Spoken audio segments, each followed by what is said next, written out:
इस प्रेम पाश को देख रहे हैं,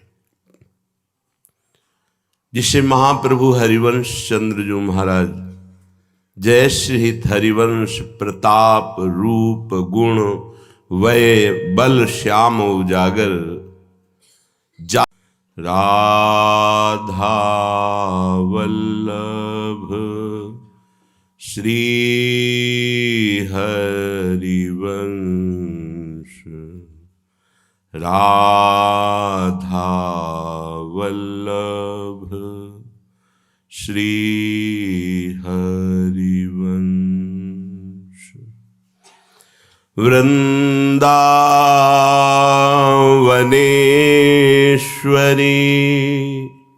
तवैव पदारविंदम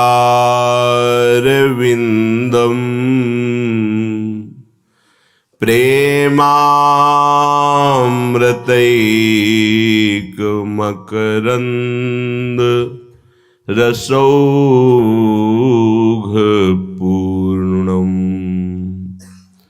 हृद्यर्पितं मधुपते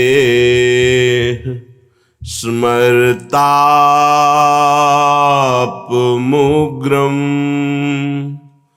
निर्वापयत् परमो शीतलमाश्रयामि निर्वापयत्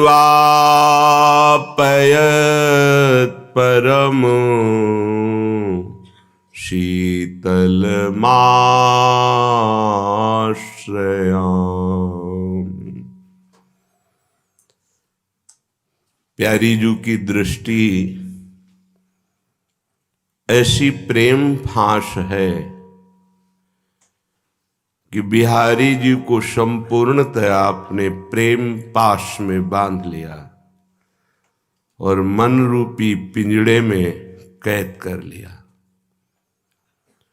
और अपने प्रेम स्वभाव रूपी चुगे को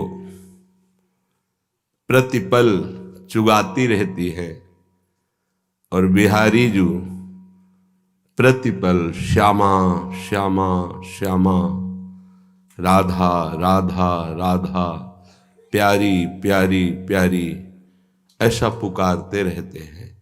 इनके हृदय में प्यारी जी के सिवा और कुछ नहीं है। स्वामी जी महाराज इस महामहिम प्रेम राशि युगल सरकार श्री बिहारी बिहारी जी की इस प्रेम पाश को देख रहे हैं, जिसे महाप्रभु हरिवंश चंद्र जी महाराज जय श्री हरिवंश प्रताप रूप गुण वय बल श्याम उजागर जाकी भ्रू विलास बस पशुरिव दिन विथिकित रस सागर देखो माई सुंदरता की सीमा। प्यारी जू के हाथ का खिलौना है कौन? बोले जिनका प्रताप रूप गुण वय बल वेद नेति नेति कहते हैं। योगींद्र मुनीन्द्र जन जिनको सहसा अपने ध्यान में नहीं ला सकते, वही परब्रह्म की प्रतिष्ठा अखिल कोटि ब्रह्मांडों के स्वामी श्री लालजू बिहारी जू महाराज प्यारी जू के हाथ के क्रीड़ा मृग हैं।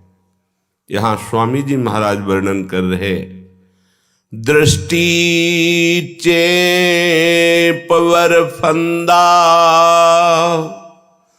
मन पिंजरा राख्यो ले पंछी बिहारी चुनो स्वभाव प्रेम जल अंग स्रवत पीवत न आघात रहे मुख निहारी बिहारी रहे मुख निहारी। प्यारी प्यारी रटत रहत, छिन ही छिन आके और न कछु हियारी। बिहारी प्यारी प्यारी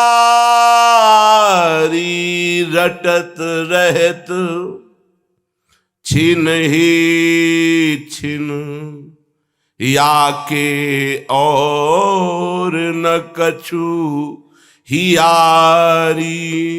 सुनि हरिदास पंछी नाना रंग देखत ही देखत, प्यारी जू नहारी। बिहारी जू का ऐसा रूप लावण्य है, ऐसी आसक्ति है, ऐसा प्रेम है। प्यारी जू प्रतिपल ये देख देख करके अत्यंत प्रेम विकल हो रही, और प्यारी जू की दृष्टि पाश में बंधे हुए, प्यारी जू के मन पिंजरा में बंधे हुए, हर समय प्यारी प्यारी श्यामा श्यामा ऐसा रट रहे हैं। ये दोनों सहचरियों के जीवन हैं, ये दोनों सखियों के प्राण हैं। जहाँ प्रभु श्री लालजू महाराज का ध्यान यदि भगवान शंकर के तनिक भी हृदय में स्फुरित हो जाए तो महाआनंद को प्राप्त होकर तांडव करने लगते हैं। नारद आदि शनकादि उन्मत्त हो जाते हैं। ऐसे प्यारे जू हमारी श्यामा जू के ऐसे अधीन हैं। ऐसी श्यामा जू की चरण दासता जिनको प्राप्त हो गई, उससे बढ़कर कोई सुख नहीं है। इसीलिए श्रीपाद कहते हैं कि मोक्ष सुख तो हमारे हृदय में वैसा लगता है कि मैं थूक दूं, थुतकी कृत्य हो गया है। हरिवंश महाप्रभु कहते हैं, वेणु कानन क्वणित श्रवण सुंदरी सुनत, मुक्ति सम सकल सुख पाए पग पेलिरी। ये वृंदावन धाम है। इनका जब कृपा प्रसाद प्राप्त होता है, वृंदावन रजरानी लता खगमृग पशु पंछी यमुना रसरानी रसिक महापुरुष, तब ये बिहारिन जू की प्रेम लीला में यत किंचित हमारी भावना प्रवेश करती है। जहां इस प्रेम का किंचन मात्र अनुभव होता है, वहां सायुज्य सामीप्य सारिष्ट एकत्व, इन मुक्तियों का कोई महत्व नहीं रह जाता, जिनकी बड़ी महिमा वर्णन की गई है। हम ऐसे महामहिम श्रीधाम वृंदावन में बैठे हैं। प्रियालाल की सिद्धांत चर्चा, प्रेम चर्चा श्रवण करने को मिल रही है। मानो हमें ऐसा संबोधन मिल रहा है कि अब हमारा अंतिम जन्म है। इस संसार से भटकते भटकते श्रीधाम में आ गए। हम नहीं आ गए, कृपा ने हमको घसीटा। जैसे तिनके की सामर्थ्य नहीं कि वो उड़कर कहीं पहुंच जाए, उसे वायु कृपा करके उड़ाती है और उच्च से उच्च महान स्थान पर स्थापित कर देती है। ऐसे ही हमें भगवत कृपा ने, लाडली की करुणा ने यहाँ बुलाया, यहाँ हमें सत्संग सुनाया, यहाँ हमें सतमार्ग बताया। अब हम अपने जन्म को बिगड़ने ना दें। श्रीपाद प्रबोधानंद जी महाराज कह रहे हैं, वृंदावन भुवमत्रा वतिरति चित्रा, यदधि हरे रति मधुर चरित्रम, परम विचित्रम परम पवित्रम। आहा, तदपि न वृंदावनमपि मन्याः, प्रकटमवन्या विविदूर धन्याः। हे भाई, वृंदावन जैसा तुम्हें पवित्र करेगा वैसा कहीं किसी तीर्थ में विश्व के ऐसी सामर्थ्य नहीं है। क्योंकि जितने तीर्थाधिपति हैं वो सब वृंदावन की रज का सेवन करते हैं। ब्रह्मा जी, शनकादि, भगवान शंकर, उद्धव आदि परमहंस, सुखदेव आदि, इनसे बढ़कर कौन है?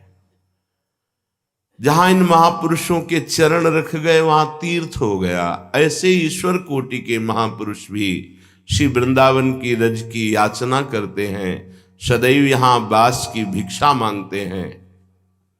परम पवित्रम, पवित्र को भी पावन करने वाला ये परम पवित्र वृंदावन धाम है।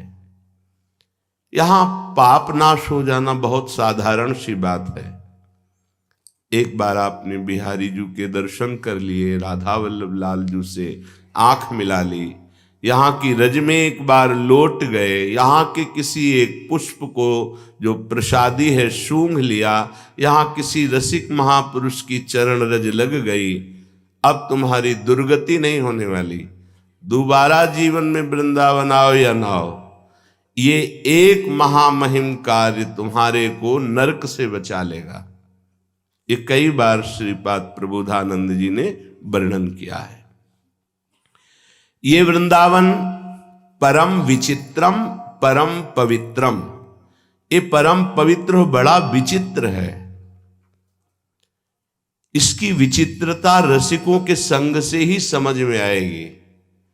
हमारी अभी दृष्टि त्रिगुणात्मिका माया के पर्दे से युक्त है, तो हमें माया ही दिखाई दे रही। जिस दिन रसिक महापुरुषों की कृपा हुई और हरिवंश नयन खुल गए, फिर इसकी विचित्रता आपको दिखाई देगी। यदि हरे रति, यहां केवल वास करने मात्र को प्रिया प्रीतम की प्रीति जागृत होने लगती है, विशेष कोई साधना नहीं करनी पड़ती। ये घर है प्रिया प्रीतम का। यदि हरे रति, क्यों? मधुर चरित्रम, यहां बड़े माधुर्यमय चरित्र हुए हैं, हो रहे हैं, होते रहेंगे, जिनका परिचय भगवत प्रेमी महात्माओं के श्रीमुख से हमें प्राप्त होता है। इसलिए वृंदावन भूमत्रा वतिरति चित्रा, बड़े भाग्यशाली हैं जिनको वृंदावन की भूमि में रति प्राप्त हो गई। मेरो वृंदावन, प्राण वृंदावन, जीवन वृंदावन। बोले ऐसे पृथ्वी में वो धन्याति धन्य बिरले होते हैं जिनको धाम में रति, नाम में रति, श्यामा श्याम के चरणों में रति प्राप्त होती है। पर ये जो धनाभिमानी, विद्याभिमानी, कुलाभिमानी आदि आदि हैं, ये दुर्भागी लोग वृंदावन को इस भाव से नहीं जानते, नहीं स्वीकार करते।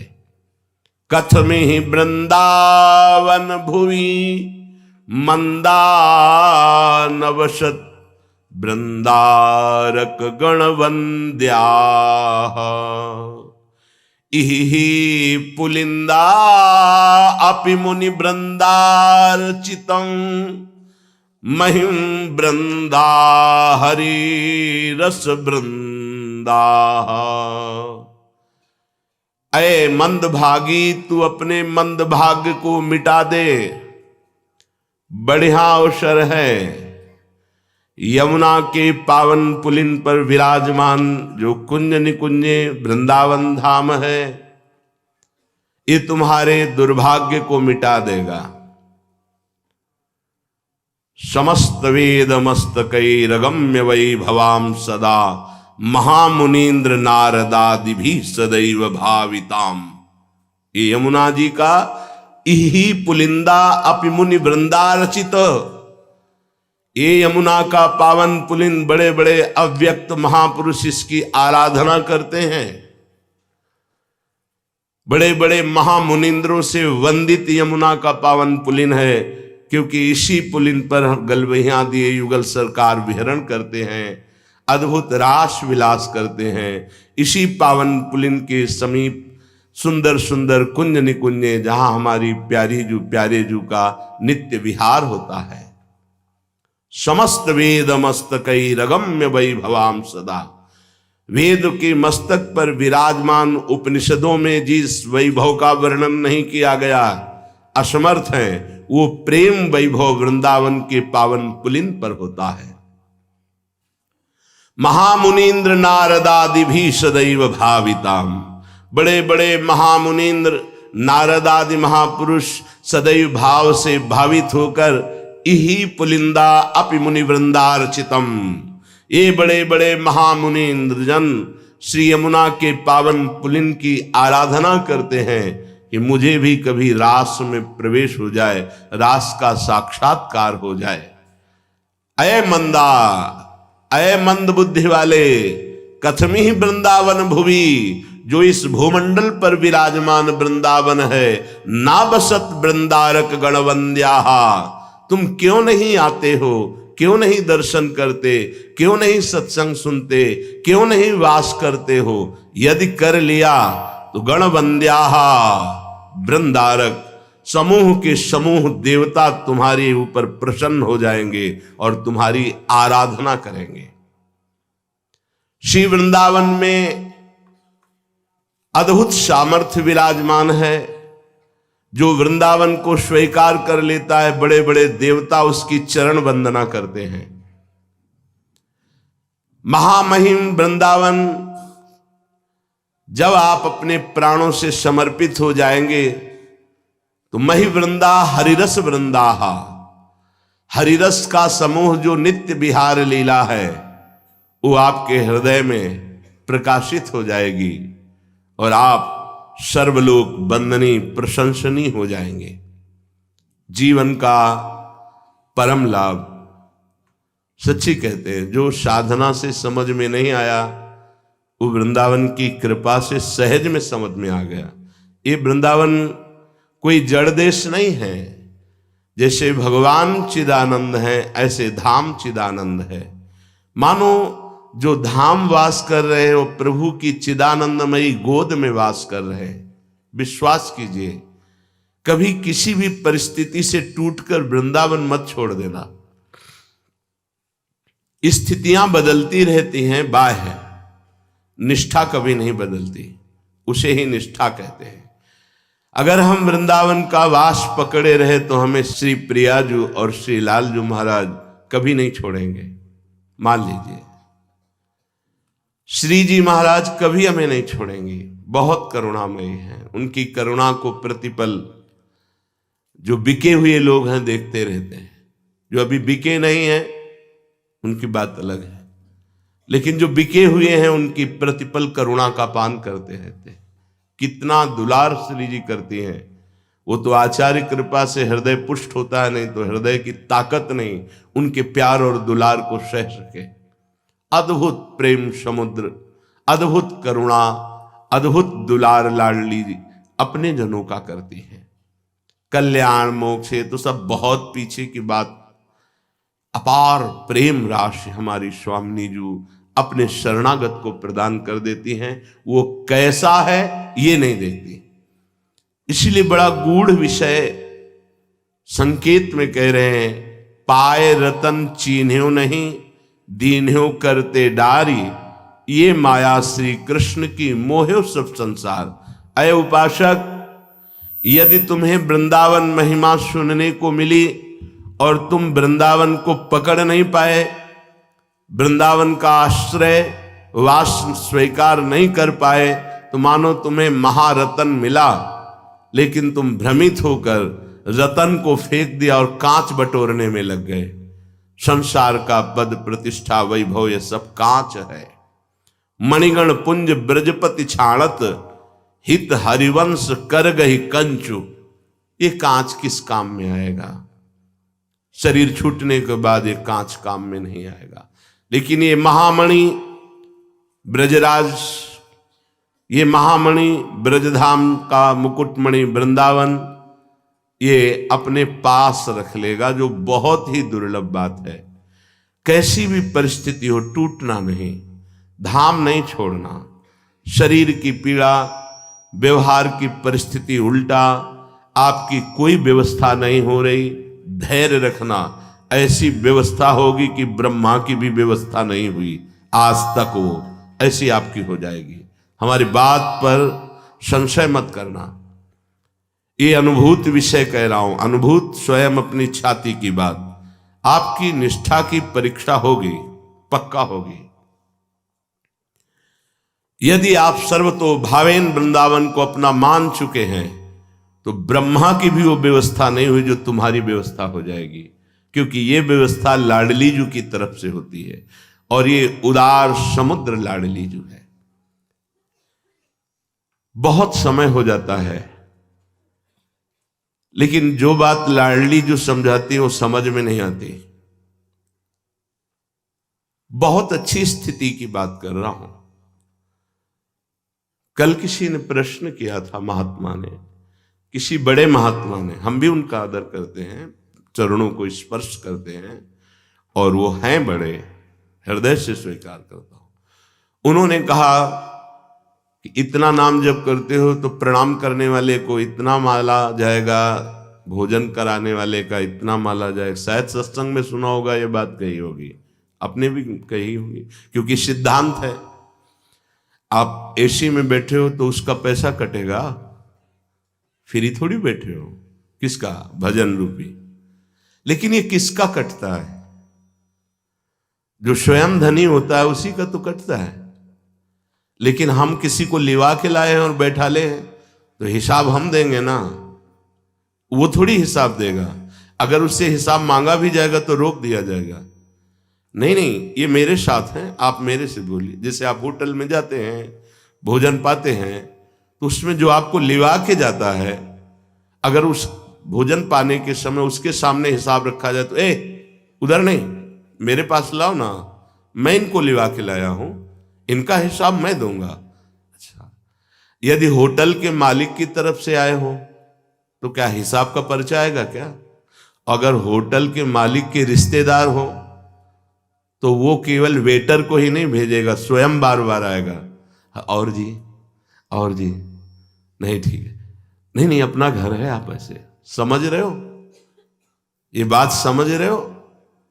आप धनी हैं या बिके हुए हैं, बस दो बातें समझनी है। अगर धनी हो, साधक हो, भजनानंदी हो तो हिसाब दो, और अगर जैसी रूप लाल हित हाथ बिकानी तो तुम पूरी सृष्टि हिसाब ले लो, फिर भी कोई कमी नहीं है, क्योंकि हम महास्रोत से जुड़े हुए हैं, हम बिके हुए हैं महारानी जू के। ये माला दो माला वाले हम नहीं हैं, हम गणना वाले नहीं हैं, हम गणना के धनी नहीं हैं। जिनकी गणना है उनको हिसाब है। यहां बेहिसाब अलवेली सरकार हमारा हिसाब है। अमोघ अमोघ अनंत असीम, जहां से सब प्रेम सिंधु मकरंद रसौग धारा, सारा नजस्मभिता श्रवदाश्रितेषु। इस बात को अच्छे से बैठा लेना, कभी भ्रमित मत होना। 16 वर्ष के सुखदेव जी पधारते तो हजार हजार 10-10 हजार वर्ष के ऋषि खड़े हो जाते हैं। कब कौन सी निष्ठा प्रियाजू किसके अंदर दे दे समझ में नहीं आ सकता। ये बात को अच्छे से समझना, चिंतन की हुई बात कह रहा हूं। कई बार जब सिद्धांतों का वर्णन किया है तो फिर एकांत में आप लोगों से बात की है। अगर ध्यान कीजिए कि देखिए, सत्संग सार्वजनिक होता है, पर आप लोग अपनी निष्ठा पे रहिएगा। आप आश्रित हैं या साधक हैं? साधक हैं तो हिसाब किताब है, और आश्रित हैं तो घर का मामला है। समझना, आश्रित है तो घर का मामला है, साधक है तो हिसाब किताब है। हिसाब किताब बड़ा महंगा है, घर के मामले में कुछ नहीं है। घर जायो दास, मदन गोपाल शरण तेरी आयो। अंदर से देखो, तुम श्री जी के हो या साधक हो? अंदर से देखो। अगर उत्तर आता है कि श्री जी के, तो हर साधना का फल आपको अभी प्राप्त है। आपका कोई हिसाब किताब नहीं, आपके मालिक के पास आपका रजिस्टर है, हिसाब वहां से होगा। और चाहे जितना बड़ा हिसाब हो, वो अमोघ अनंत शक्ति संपन्न हमारे स्वामी हैं। ध्यान दीजिएगा, ये बहुत आपको खास बात बता रहे, अगर समझ पा रहे हो। जिस समय हरिवंश शरणागत हम हुए, उसी समय हमारे जीवन का रजिस्टर प्रिया प्रीतम के हाथ में पहुंच गया। नागरीदास जी श्री हरिवंश शरण जे आए, तो श्री वृषभानु कुंवरी नंद नंदन निज कर अपनी चिट्ठी चढ़ाए। हमारा हिसाब किताब कहां से होता है? निकुंज से, लाडली लाल से नहीं। खर्चा आप करते हो, हिसाब हाँ हाँ, हम लोग बिके नौकर हैं। हमारा अस्तित्व श्यामा श्याम, हमारी साधना श्यामा श्याम, हमारा जीवन श्यामा श्याम, हमारा रिमोट श्यामा श्याम, उन्हीं के हाथ से चलता है। अब निश्चिंतो हम शयाना, व्यास भरोसे कुंवरी के शोवत पांव पसार। ये बहुत बहुत सूक्ष्म बात है, अगर समझ में आ जाए। नहीं तो 80 वर्ष 100 वर्ष के बाद भी ये हिसाब किताब बना रहता है। इतने का ये, इतने का ये, इतने का ये।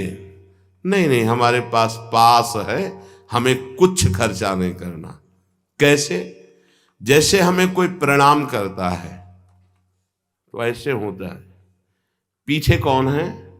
उन्हीं को प्रणाम हो रहा है, सामने उनका दासत्व का बोर्ड है, इसको प्रणाम किया जा रहा है लक्ष्य करके कि ये श्यामा श्याम के दास हैं।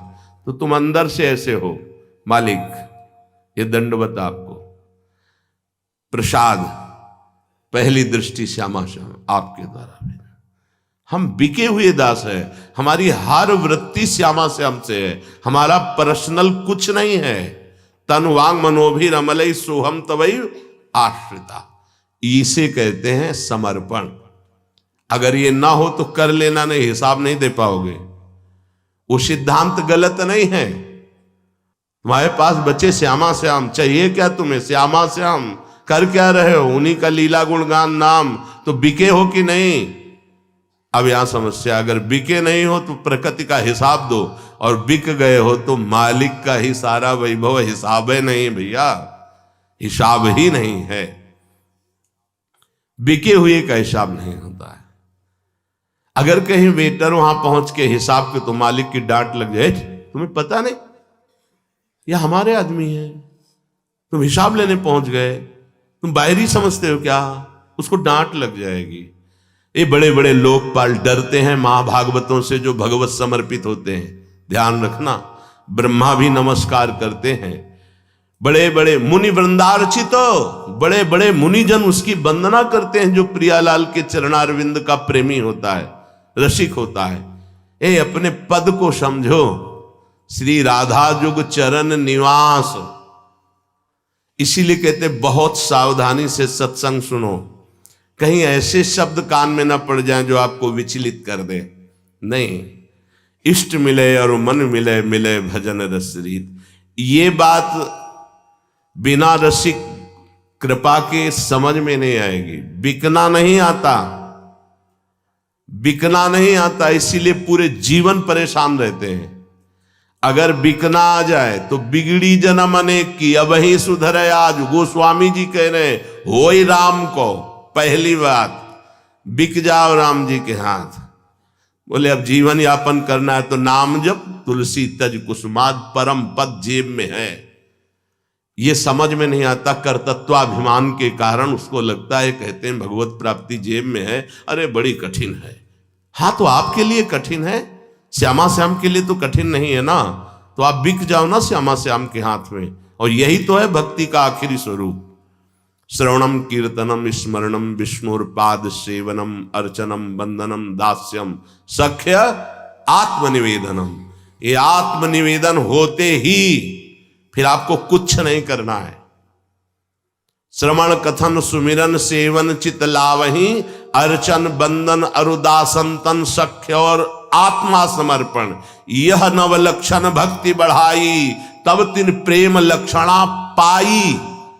पाई रस भक्ति गूढ़ जुग जुग जग दुर्लभ भव इंद्रादि विधिम, दुर्लभ भव इंद्रादि विधिम, आगम अरु निगम पुराण अगोचर सहज माधुरी रूप निधिम, अनभय आनंद कंदु निज संपत्ति, निज संपत्ति गुप्त सुरुति प्रगट करणम, जय जग उद्योत व्यास कुल दीपक श्री हरिवंश चरण शरणम। पूरी प्रॉपर्टी के अधिकारी हो गए, रात दिन खर्चा होता रहे तो भी ये भंडार भरा ही रहता, कभी खाली नहीं होता, क्योंकि उस भंडार से संबंध हो गया। और जेब का तो एक एक चोर इतने जोर के हैं कि एक झटके में पूरी जेब काट ले जाएंगे। इसलिए सरकारी बनो, सरकारी बैंक से संबंध रखो, जेब में मत रखो। ठग बहुत जोर के हैं, काम क्रोध लोभ मोह मद मत्सर छल कपट ईर्ष्या द्वंद्व, भीड़ लगी हुई ठगों की। और ऐसे ठग हैं कि हाथ मिला करके जेब काट लेंगे, गले लगाएंगे, आपको लगेगा प्यार कर रहा है, कट गया। जब बाद में देखा तो बोले अरे गले लगाने में ही कट गया। समझ रहे हो, तुम लगा रहे हो गले, यहां तुम्हारा माल कट रहा है, गले लग रहे हो, गला कट रहा है। क्या परमार्थ ही भ्रष्ट हो गए। बड़ा सूक्ष्म विषय है। अपना अस्तित्व बैंक में जमा कर दो, श्यामा श्याम की अस्तित्व ही नहीं रह गया। श्यामा श्याम के सिवा हमारा कोई नहीं। खूब खाए खर्चे, पाई भर की कभी नहीं होती। भुगताएं, हम अपने मन से कोई बात नहीं करेंगे, ध्यान रखना। विनोद में भी कह रहे हैं तो उसका अर्थ है आप समझ पाओ या न समझ पाओ। भुगताएं देहि न जाचहि, पोषण भरन न चिंत कराएं। क्यों? श्री हरिवंश विभव बिल साएं। हमारा संबंध कहां से हो गया? हरिवंश वैभव से।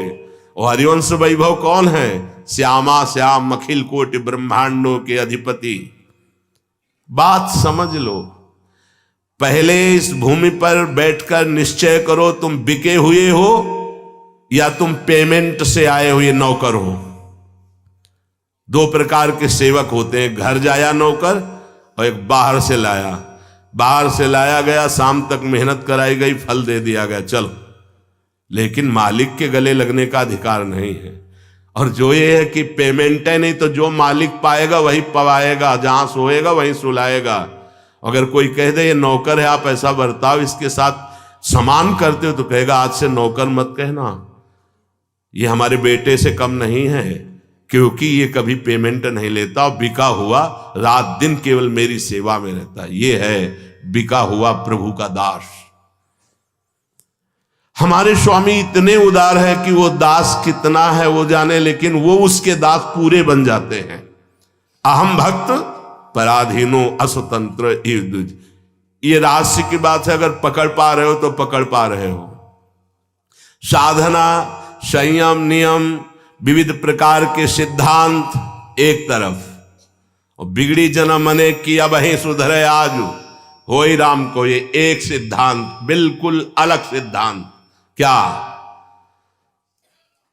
प्रभु आज से मन वचन कर्म से अपने जीवन का भार आपको दे देते हैं, बस। अब तारो या मारो, अब मुझे कोई परवाह नहीं। हर परिस्थिति में हमारी मनोवृत्ति केवल आप पे जाएगी, आप पे। सच्ची आपसे कहते, भगवत प्राप्ति हो गई, हो जाएगी नहीं, हो गई। अब उसका अनुभव आप आगे करेंगे। ये बहुत साधना करने के बाद वृंदावन की रज की कृपा से, गुरुदेव की कृपा से ये बात आई है। पकड़ पाओ तो पकड़ लो, बहुत बार कही है, हर बात नवम नवम लगती है, तो हमें लगता है हम तो पहली बार आपको बता रहे हैं, पर बहुत बार हो चुकी है। अगर पकड़ पाओ, यहां सब सिद्धांत होंगे, आपको सुनना है, लेकिन आपको अपनी निष्ठा पे रहना है। बिके हुए हम तो हैं, हम तो बिके। तुम्हें ये नहीं खाना है, तुम्हें ऐसे चलना है, तुम्हें ऐसे चलना है। जी, कैसे चलना है? जैसे श्यामा श्याम चलाएंगे, जो पवाएंगे, जो पहनाएंगे, जैसे। हमारी कोई इच्छा, हमारा कोई अब अस्तित्व नहीं। अब हमारा कोई मान, कोई प्रतिष्ठा, कोई इच्छा, कोई गति, कोई दुर्गति, कोई लाभ, कोई साधना, कोई असाधना, इन सब बातों से मेरे को मतलब नहीं। मैं तो श्यामा श्याम का हूं। हमारी बात समझ रहे हो? श्यामा श्याम के सिवा हमारा न कोई साधन, न कोई साध्य, न कोई गति, न कोई लाभ। यही हमारे लाभ, यही हमारे, ये आखिरी तुम्हें पॉइंट बता रहे हैं। इस स्थिति का उपासक निश्चित भगवत प्राप्त होता है। साधना और समर्पण दोनों में बहुत बड़ा अंतर है। ये सीधे सब, इसमें सीधे आध्यात्मिक उन्नति प्राप्त होती, क्योंकि उसमें साधक पक्ष नहीं रहता, उसमें साध्य पक्ष का रहता है।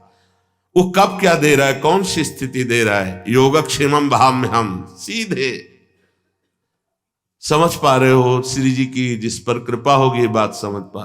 एक बार बरसाने में जब परिक्रमा हुई थी तब भी यही शब्द कहे थे कि सुन रहे हो आप, लेकिन पकड़ वही पाएगा जिसे श्री जी की असीम कृपा है। ये बार बार वृंदावन की महिमा गान जो कर रहे हैं, प्रियाजू की महिमा गान कर रहे हैं, केवल एक लक्ष्य है, आपका समर्पण हो जाना, बस। साधना का परम फल है समर्पण, और समर्पण के बाद पाई रस भक्ति गूढ़ जुग जुग जग। इसीलिए साधनाभिमानी को झांकने को भी नहीं मिलता ये शब्द, पाई रस भक्ति गूढ़ जुग जुग जग, दुर्लभ भाव इंद्रादि विधिम, ब्रह्मा देवराज इंद्र महादेव जी, इनके लिए भी जो दुर्लभ है वो प्रियाजू रस प्रदान करती है। कहीं आज तक नहीं पड़ा कि महादेव जी पत्रावलिम रचे तुम कुचयो कपोले, कभी नहीं। नारद जी कभी नहीं, प्रगट में ब्रह्मा जी कभी नहीं। एक रात्रि के लिए महादेव जी गोपी बनकर ब्रजलीला के रास में प्रवेश पाया है, लेकिन निकुंज बिहारी जी के समीप बैठकर ये कभी चरणों में महावर रचने, कहीं समस्त ग्रंथ पढ़ के देख ले, कहीं नहीं आप पाएंगे। इसीलिए के पाई रस भक्ति गूढ़ जुग जुग जग, दुर्लभ भव इंद्रादि विधिम, और आगम और निगम पुराण अगोचर जो तुम्हें बात बता रहे हैं। समर्पण बहुत जोर का, इसमें बहुत मस्ती होती है। मामा प्रयागदास जी से सब जैसे संत जन विनोद करते, मामा तुम तो गिरदा लगाए बैठे रहते हो, कभी माला नहीं चला। अरे माला वो चलावे जो राम जी का ना हो। राम जी हमारे जीजा, सिया जी हमारी जीजी, अब हम कौन सा माला चलावे, किसका चलावे? तो कहां स्थिति है? संबंध में तन्मय हुई महापुरुष की, जीवन मुक्त महापुरुषों के लिए दुर्लभ जो भाव स्थिति, वो पूज्य मामा जी की, प्रयागराज जी की है। ठीक यही स्थिति प्रियाजू के प्रति हरिराम व्यास जी की है। काहू के बल भजन को काहू के आचार, अरे व्यास भरोसे कुंवर के सोवत पांव पसार। बस ये सोवत पांव पसार वाली बात तभी आएगी जब बिक चुके हो। थोड़ा भी बकाया तो हमारा सत्संग सुन के तुम्हारे अंदर हलचल पैदा हो जाएगी, और जब सत्संग सुनने के बाद भी हलचल न पैदा हो, ज्यों का त्यों वैसे ही हमारे माई श्यामाजू को राज, हर सिद्धांत की पूर्णता तुम्हारी लाडली जू के गोरे चरणार। महारानी इनमें से एक और लक्षण अब में नहीं, अब आप देख लेना। बस ये समझो तुम बिक चुके हो, और तुम बिक चुके हो तो वहीं पहुंचोगे जहां हित सजनी जू है, वहीं पहुंचोगे जहां स्वामी हरिदास जी हैं। पक्का मान लो, बिल्कुल हृदय की बात कह रहा हूं, अगर पकड़ पाओ तो पकड़ पाओ। चलते हैं। जब उपासक को भगवत कृपा से परमार्थ मार्ग में चलने का अवसर मिलता है, तो कल एक श्लोक बीच सत्संग में आया था, उसे पुनः दोहराते हैं। वाहे निरुद्धे मनसः प्रसन्नता, यह हमें बहुत प्राण प्रिय बात लगी है, इसलिए दोबारा इसको कह रहे हैं। बाहे निरुद्धे मनसः प्रसन्नता, मनः प्रसादे परमात्म दर्शनम, तस्मिन् सुदृष्टे भवबंधनाशो, बहिर्निरोधा पदवी विमुक्ते।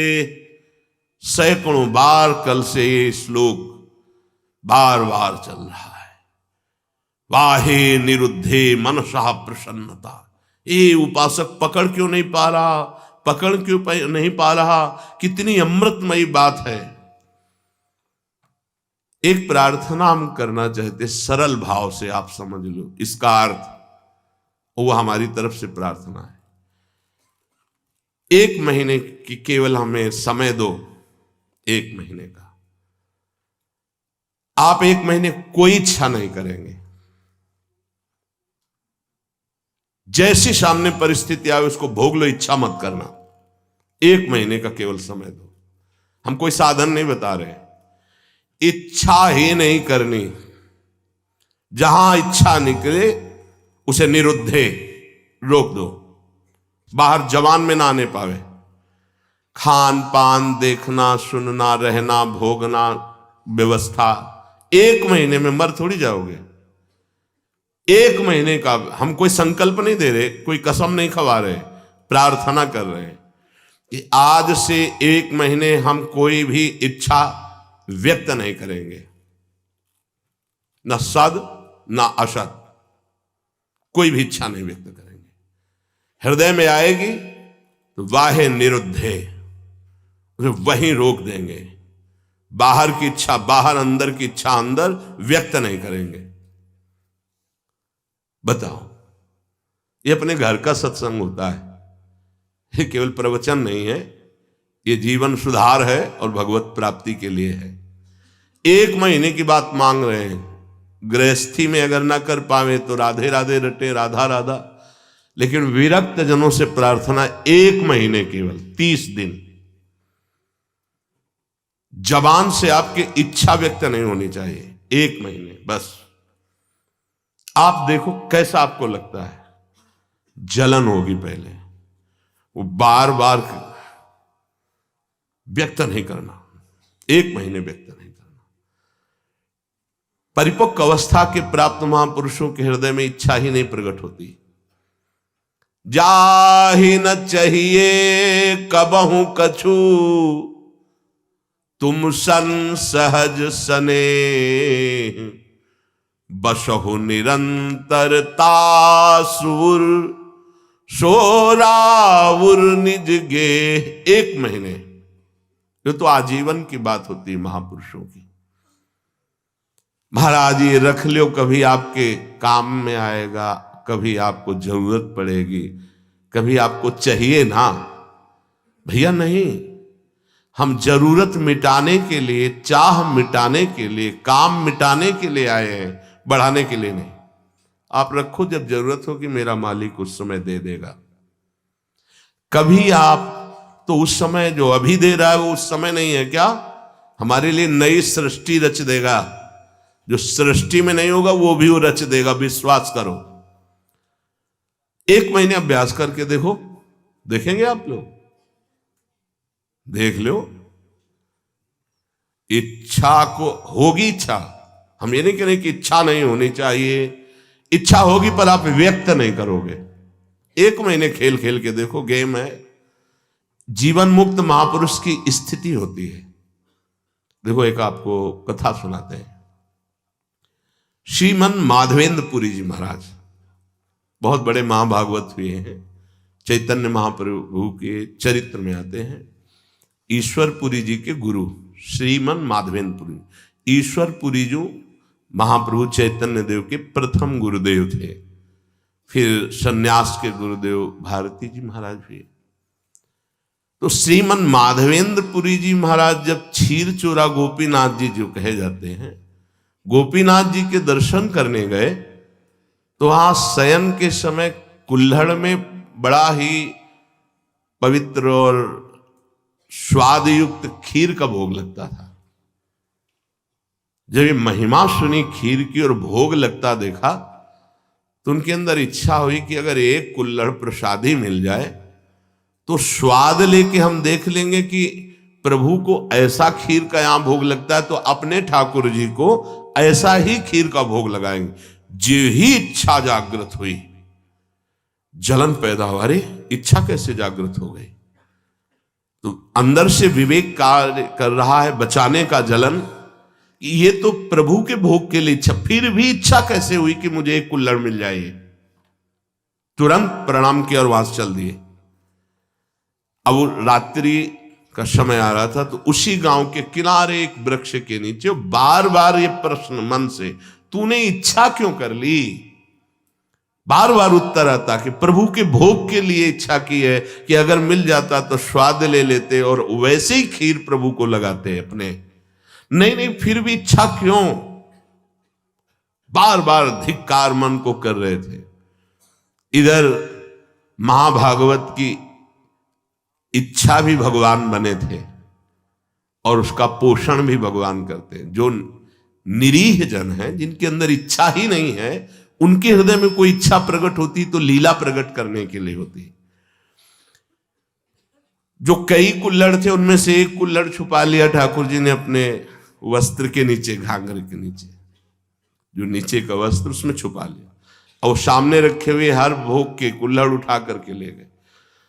जब शयन कराने गए तो देखा एक कुल्हड़, कहा ये कैसे, यहां कैसे आ गया प्रभु के वस्त्र की? तो प्रभु ने कान में कहा उनके, प्रभु मूर्ति नहीं है, तुम जैसी भावना करोगे वैसे। राधा वल्लभ लाल जी, बिहारी जी सब बात करते हैं, ये किसी मूर्तिकार की रचना नहीं है। हाँ, एक बार मोहनचंद महाप्रभु का चरण छू गया श्री जी के भोग के कटोरे में, तो एक चपत मारी हितजू महाराज ने, प्रभु के पात्र में चरण कैसे छू गया? तो जो राधा वल्लभ लाल जी की सेवा के लिए गए तो कपोल में ऐसे अंगुली बनी, बोले जय जय। तो उनका बालक थे ना, तो जो आपने वो मेरे लगे। बात करते महाप्रभु आचार्य से, बंचंद महाप्रभु जी से, सेवक जी से और प्रेमी जनों से, जो चित्त को बेच दिए हैं प्रभु को, उनसे बात करते हैं। कान में प्रभु अपने सेवक से कही कि मैंने चुराया है श्रीमन माधवेंद्रपुरी जी के लिए, और वो गांव के बाहर अमुक वृक्ष के नीचे बैठे, ये वहां पहुंचाओ तत्काल। तो बैठे हुए भगवत स्मरण करते बीच बीच में ही धिक्कार दे रहे थे। इच्छा कैसे जागृत हुई? श्रीमन माधवेंद्रपुरी किसका नाम है? उनका जी दास का नाम। ये गोपीनाथ प्रभु ने आपके लिए खीर का कुल्हड़, हाँ ऐसे नहीं, बड़ी अद्भुत लीला की, भोग लगाया तो एक कुल्हड़ चुरा लिया आपके लिए, और जब शयन कराने गए तब आदेश किया तो लाए। उस दिन से प्रभु का नाम क्षीर चोरा गोपीनाथ हो गया। वो तो चले गए दे के, रात भर रोते रहे, प्रभु खीर तो पाई ही, कुल्हड़ भी पा गए, और उसको जो थोड़ा कुल्हड़ का हिस्सा बांध लिया, रोज प्रसादी रूप से थोड़ा कुल्हड़ पा लिया। कितना आप विचार करो, इस कोटि के जो महामहिम है, वो भगवत संबंधी इच्छा में इतना क्लेशित हो गए। हम तो स्वयं भोग की इच्छा रखते हैं। हम कौन से साधक हैं, कौन से महात्मा हैं, किस मार्ग के पथिक? जरा सिद्धांत को समझो, यहां इच्छाओं का तो जाल लगा हुआ है, और परमार्थ का स्वरूप क्या है? बाहे निरुद्धे, बाह्य रोक दो उस इच्छा को। कोई भी इच्छा हृदय में अपना स्थान न बनाने पावे। मनसः प्रसन्नता, तो आपके मन में अखंड प्रसन्नता जागृत होगी। और मनः प्रसादे परमात्म दर्शनम, जब हम बाह्य विषयों का सेवन करते हैं तो मन खिन्न रहता है, नवीन नवीन विषय भोगने के लिए मन में जलन होती, वही विषयों की तरफ आकर्षित करता है, फिर वही जलाता है, वही संकल्प विकल्प कराता है, थोड़ी देर जलाने के बाद फिर उसी भोग की लालसा करता है। बड़ा बाहे निरुद्धे, रोक दो उसको। देखो इसमें विवेक बल काम करता है। अगर आप सत्संग सुन रहे हैं, शास्त्र स्वाध्याय करते हैं, नाम जप करते हैं, सेवा करते हैं संतों की, ठाकुर जी की, तो आपका विवेक प्रबल हो जाएगा, वो रोक देगा। कितना आनंद! कल से इस श्लोक का चिंतन चल रहा है। इतना कोई इच्छा ही नहीं करनी भाई। ये गृहस्थ जन जो बहुत सी कामनाओं में रत हैं वो ये नहीं समझ पाएंगे, लेकिन हम विरक्त जनों से प्रार्थना करते हैं, यदि आप कोई इच्छा नहीं करेंगे तो आप बहुत जल्दी जीवन मुक्त हो जाएंगे। इच्छा ही आपके स्वरूप को ढके हुए है, इच्छा ही आपका बंधन है, और निरीह इच्छा रहित ही जीवन मुक्त अवस्था है। 1 महीने का अभ्यास करके देखो। अच्छा, 1 महीना बहुत ज्यादा लग रहा हो कि पता नहीं चूक ना हो जाए तो 15 दिन का कर लो। 15 दिन बहुत ज्यादा लग रहा हो तो कोई 1 हफ्ते का कर लो। और गृहस्थ जनों को ज्यादा लग रहा हो तो 1 दिन का करके देख लो कि सुबह से लेकर के शयन तक आज कोई इच्छा नहीं हम करेंगे। अगर इच्छा होगी भी तो व्यक्त नहीं करेंगे। 1 दिन करो। विरक्त के लिए 1 महीना, नए साधक के लिए 15 दिन, बहुत नए साधक के लिए 1 हफ्ता, गृहस्थ के लिए 1 दिन और 1 हफ्ता। देखो ना करके क्या बिगड़ जाएगा। आज सुबह से शाम तक कोई इच्छा प्रकट नहीं करेंगे। हृदय में होगी तो उसको वहीं दबा देंगे, वाणी से नहीं बोलेंगे। देख लो। परमहंस श्री ओंकारानंद सरस्वती जी घर में भिक्षा पाने जब आए तो बच्चे ही थे। किसी कारण से मैया भूल गई नमक डालना सब्जी में। वो पा के गए, पिताश्री आए पाने, जे ही अरे सब्जी में तो नमक, अरे भूल गई, क्योंकि छोटे छोटे बच्चों के भूल गई। वो गए, कहा स्वामी जी सब्जी कैसी बनी थी? बोले नारायण नारायण, बहुत सुंदर, परम सात्विक बनी। नहीं स्वामी जी उसमें तो नमक था ही नहीं। अरे बेटा, प्राणों का पोषण करना ये नमक है कि नहीं, ये आप गृहस्थ लोग देखते हो। हमें तो जो प्राणों के पोषण के लिए मिला तो नारायण नारायण नहीं बचा उसमें, बिल्कुल कहीं कोई स्वाद दृष्टि इच्छा ही। 1 दिन करके देखो गृहस्थी, और 1 महीने अच्छे साधक, ये जीवन की धारा बदल जाएगी। जीवन की धारा, आप विरक्त हैं, आपके लिए कोई कर्तव्य नहीं, जीवन की धारा बदल जाएगी। बस कट्टरता पूर्वक एक बार इस बात पे आना कि नहीं बोलना, स्वास्थ्य बिगड़ जाए, प्रारब्ध भोग लेंगे, लेकिन हम कहेंगे नहीं। 1 महीने के लिए आपके साथ हम भी हैं। मेरी स्वामी जो पहले से ही उसे देख रही, इच्छा क्यों? अगर हुई है तो चुप हो जाओ ना, वही इच्छा देने वाली तो वही पूर्ति करने वाली। इच्छा हुई नहीं पूर्ति हुई तो उनका विनोद है, पूर्ति हो गई तो उनका दुलार है। दोनों में हमें पूर्ण ही रहना है, हमें इच्छा नहीं करनी। ठीक है, पकड़ी गई बात। 1 महीना अपने विरक्त जन इच्छा नहीं करेंगे। पक्का नहीं, पक्की बात करो। हाँ नहीं, देखो ना आप, इसमें जीवन मुक्त अवस्था की तरफ कदम है। 1 महीना जीवन मुक्त रहकर फिर आगे का तो अभ्यास पुष्ट ही होगा। 1 महीना कोई इच्छा नहीं, आएंगी परिस्थिति, बस कहना ही तो है, नहीं कहना ही नहीं है, कुछ नहीं कहना। 1 महीना नहीं बोलना है इस विषय पर कि आज हमारी ये इच्छा है, बोलना नहीं। आगे चले पक्का। और 1 दिन आप लोग गृहस्थ जन करके देखो कि आज एक पूरे दिन में कोई आकर के ऐसी प्रतिकूल परिस्थिति करेगा तो फिर आपकी इच्छा जागृत। हर इच्छा में देखना, केवल खान पान में नहीं कि हमारी इच्छा के विरुद्ध वो बोल रहा है तो हम नाराज हो जाए। नहीं, हमारी इच्छा नहीं है तो हम नाराज क्यों होंगे? हमारी इच्छा नहीं अनुकूल बोले तो प्रतिकूल बोल रहा है, मुझे कोई परेशानी नहीं। इसीलिए 1 दिन दिया है, क्योंकि गृहस्थी में बहुत 1 दिन शांत, एकदम चुप, अंदर जो आए उसे सह जाओ। और 1 महीने अपने लोग, ये केवल खान पान की इच्छा के अंतर्गत नहीं है, संपूर्ण इच्छाओं के अंतर्गत है। ना लोक की ना परलोक की कोई इच्छा नहीं। हम आएगी हृदय में तो उसको नोट करेंगे, लेकिन बाहर नहीं बोलेंगे। और उस इच्छा की छानबीन करेंगे ये इच्छा क्यों आई है, किस गलती से आई है, या किस कमी के कारण आई। एक बार पूज्य श्री राधा बाबा भाई जी से कहा कि मिठाई की इच्छा हो जाती है, मीठा देखते ही अधिक पा लेते हैं, क्या अभी ब्रह्मबोध नहीं हुआ, क्या मेरे बोध में कमी रह गई। भाई जी ने कहा नहीं। तो उनका फिर इच्छा क्यों, उनका शरीर में कमी है आपके जिस पदार्थ की, उस शरीर मांगेगा, उसको दे देना है। आप कहीं लेने तो जाते नहीं, यदि आ जाता है सामने तो आप उसे पा लेते हैं। तो इस शरीर की आवश्यकता है, ना कि आपकी आवश्यकता है। बोले हाँ, बहुत दिन से प्रश्न चल रहा था कि मीठा देखते ही और मीठा पाने में उधर ही अधिक प्रियता है, तो इसका मतलब इच्छा हमारी है। तो उनका नहीं, आपकी नहीं, शरीर की आवश्यकता है, ऐसा वहां उत्तर दिया।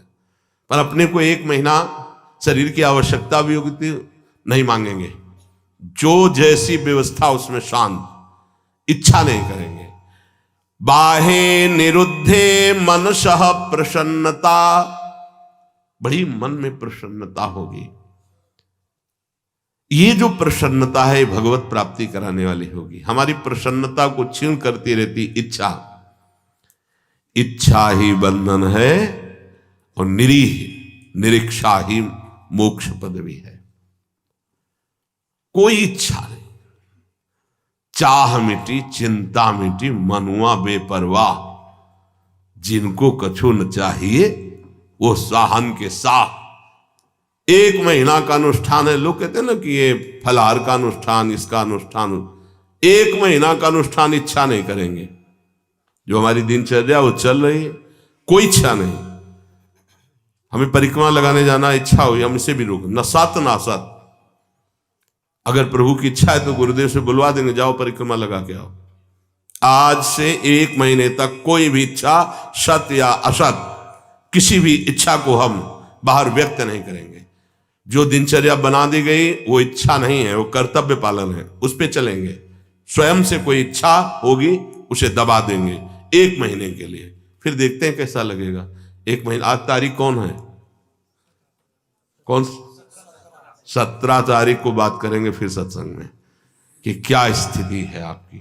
1 महीना ईमानदारी से देखना, बोलना मत, चूक नहीं होनी चाहिए। 1 महीना कोई बहुत ज्यादा नहीं, पूरे जीवन में इसी स्थिति को लाना है। जहां हमारी इच्छा रुकी, खास बात है, बहुत बड़ी बात है, मनः प्रसन्नता, मन प्रसन्न होने लगता है। और कह रहे मनः प्रसादे परमात्म दर्शनम, जहां मन निष्काम हुआ, कोई इच्छा नहीं, और अखंड प्रसन्नता जागृत होती है इच्छा रहित होने पर। हम लोगों को कैसा माया फंसाए है कि हम सुखी होना चाहते हैं इच्छा करके, हमारी इच्छाओं की पूर्ति हो जाए तो हम सुखी हो जाएं। शास्त्र क्या कह रहा है, इच्छाओं का नाश, मन की अखंड प्रसन्नता, और मनः प्रसादे, जब मन प्रसन्न होता है उसी स्थिति में भगवत साक्षात्कार होता है। अखंड प्रसन्नता जागृत हुई, उसी प्रसन्नता में तत्वबोध होता है। मनः प्रसादे परमात्म दर्शनम, तस्मिन् सुदृष्टे भवबंधनासो, बहिर्निरोधः पदवी विमुक्ति। जिस समय उपासक अखंड प्रसन्न हुआ, परमात्म साक्षात्कार होता है, तो उसकी दृष्टि बदल जाती है, ब्रह्म दृष्टि। सर्वम खलमिदम ब्रह्म, उस सब जगह ब्रह्म का दर्शन, भगवत दर्शन करता है। यही संसार बंधन का नाश हो जाता है, यही परम पद है, उस परम पद में आरूढ़ हो जाता है। कोई इच्छा नहीं, कोई चाह नहीं, ये जीवन गुरुदेव को समर्पित, प्रभु को समर्पित, जैसे चलावे, स्वयं निरंतर भगवदाकार दृष्टि, परमात्म दर्शन, परमानंद का अनुभव, दुख का लेश नहीं। अब निरोध करने की वृत्ति कैसे हम रोक पावे, तो बोले योगस्य प्रथमम द्वारम वांग निरोधो अपरिग्रह। पहले वाणी को रोक दो, उचित बोलो केवल, जितना शास्त्र सम्मत बोल सकते हो उतना बोलो, अन्यथा मौन रहो।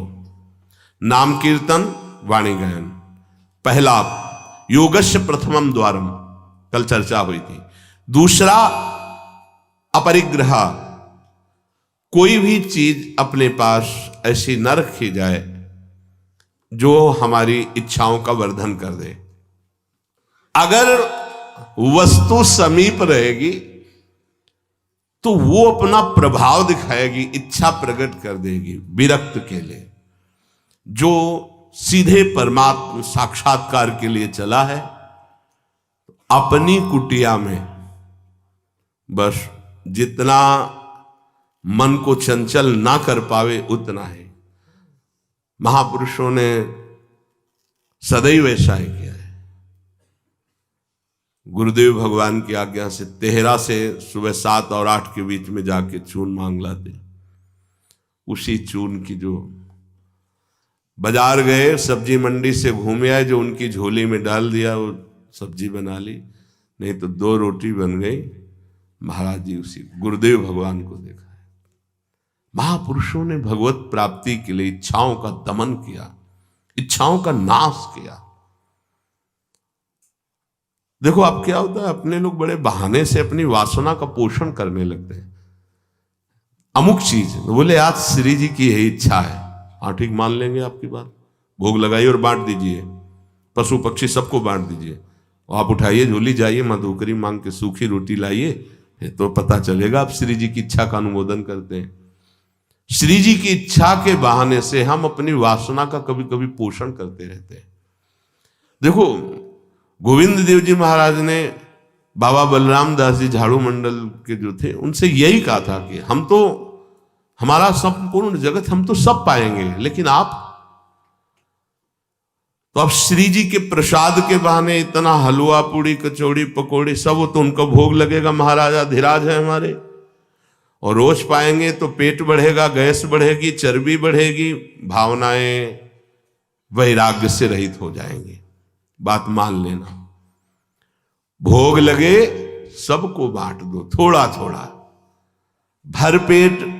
अपने यहां जैसे जाते हैं साधक तेहरा से 100 200 50 जो भी रोटी मिलती है इकट्ठे मांग के लाते हैं, फिर पाते हैं, वही उदर भरो माधुकरी से, रूखे सूखे से भोग लगाओ, रोज भोग लगाओ और उसे बांट दो, इतना इतना अगर सो तो कोई। हम माधुकरी से अपना अगर, या प्रभु को जो प्रसाद भोग लगा है उसमें से सूखा और जो अच्छा अच्छा पदार्थ है वो और सबको, पशु पक्षी भी तो वृंदावन के संत हैं, बांट दिया। एक बार पंडित रामकृष्ण बाबा राधा रमन जी गए तो दोना भर करके सब मिठाई का प्रसाद, बाबा तो बहुत शासन करते थे, हे गोसाई जी महाराज हमको तुलसी दल और चरणामृत दीजिए, ये मिठाई महाराज पाते हैं औरों को बांट दीजिए, हमें तो तुलसी दल और चरणामृत दीजिए। बहुत सावधान। गुरुजन जो हमारे आचरण करते हैं हमको वैसा चलना पड़ेगा। बहुत कम समय में बहुत ऊंचाई पर चढ़ना है, कृपा है हमारे ऊपर, हम इनकी सावधानी रखें। जब सत्संग मिल रहा है तो बहुत बड़ी कृपा मिल रही। हमारी पहली सीढ़ी है परमार्थ की, वाणी को एकदम संयम में रखें। दूसरी सीढ़ी, आप अपने पास उतना ही वस्तु रखें जितना प्रयोग करना है। अगर आप ज्यादा रखेंगे तो आपका मन चंचल होगा। कमरे में घुसने पर अगर कोई ज्यादा वस्तु हो तो तुम्हें बोझा लगनी चाहिए कि ये एक्स्ट्रा क्यों टंगी हुई है, ऐसा होना चाहिए। बिल्कुल साधारण जीवन, असाधारण चिंतन। हे साधारण जीवन, असाधारण चिंतन। कमरे में आप अगर चले जाएंगे, जिस कुटिया में श्री जी इस शरीर को रख रहे हैं, राधा राधा राधा राधा राधा राधा राधा, ये जितने राधा नाम मिलते हैं ना सब दीवार, ये प्रसादी ये प्रसादी ये प्रसादी, ये ग्रंथ ये ग्रंथ, ये छवि बस, और आपको दूसरी वस्तु कमरे में नहीं मिली। जिधर डालो तो बस राधा राधा राधा राधा राधा। नाम है, रूप है, नाम रूप को प्रकाशित करने वाली वाणी है, जो दिनचर्या, ये केवल उपदेश ही आपको नहीं दे रहे, शरीर रोगी होने के कारण कुछ सुविधाओं को स्वीकार किया गया है, वो हमारा जीवन नहीं है, वो हमारा लक्ष्य नहीं है। जीवन में प्रतिग्रह लेना उतना जितना हमारे जीवन का यापन होना है, नहीं तो नष्ट हो जाओगे, पक्का समझ लो। अपने पास एक भी कपड़ा ऐसा ना होना चाहिए कि जो बाद में किसी के काम में आवे, बाद में यही आवे किसी जला दो तो अच्छा है, पक्का समझना। साधु का परिग्रह रहित जीवन होना चाहिए। आज ऐसी अवस्था नहीं रह गई कि हम विचरण करके, जैसे पीछे आए हैं विचरण करें। साधुओं को घेर कर पशुओं की तरह मार डाला जाता है। अब ऐसा समय नहीं है कि आप तीर्थयाटन करें, भ्रमण करें। अब समय ऐसे है कि भगवान की कृपा से यदि कुटिया बन जाए तो धाम आदि में वास करो, चुपचाप नजदीक के गांव से जहां परिचय है वहां से मांग के खा लो, नहीं और गांव में घुसोगे तो और भी हो सकता है कुछ। समय कलयुग का बढ़ता ऐसा प्रभाव चला जा रहा है कि यार संत हैं, तुमको कोई संशय हो रहा है तो बंदी बना लीजिए और उसकी जानकारी कीजिए क्या प्रसंग था। ऐसे पशुओं की तरह टूट पड़ना, संत का मतलब इस तरह से उपहास, इस तरह से अमर्यादित चेष्टा तो बहुत ही घातक चेष्टा है। तो आजकल ये समय नहीं रह गया कि आप जवान जवान साधु गांव गलियों में घूमे। हाँ, निर्धारित है, जैसे हमारे ब्रजमंडल के गांव हैं, ये जानते हैं, ये संत की मर्यादा को जानते हैं, इनके दरवाजे से मांग लो। अब समय नहीं रह गया, नहीं पशुओं की तरह घेर के मार डालते हैं, जान से मार डालते हैं। ऐसा तो बड़ा कठिन है। कोई भी ऐसे निंदनीय आचरण इस भेष का लेके कर सकते हैं, लेकिन बहुत अच्छे अच्छे भी महापुरुष हैं। तो परिग्रह रहित जीवन, पर अब धाम में इसकी जरूरत है कि आपके वास की व्यवस्था हो, आपका भोजन शरीर यापन के लिए हो, खूब भजन करके शरीर पूरा करो धाम में। अब ये समय नहीं रह गया कि आप बाहर भ्रमण करें। सच्ची कह रहे हैं, अपने लोगों ने जो जीवन, तो वो अब तो है ही नहीं वैसा जीवन, चलने लायक नहीं जीवन है।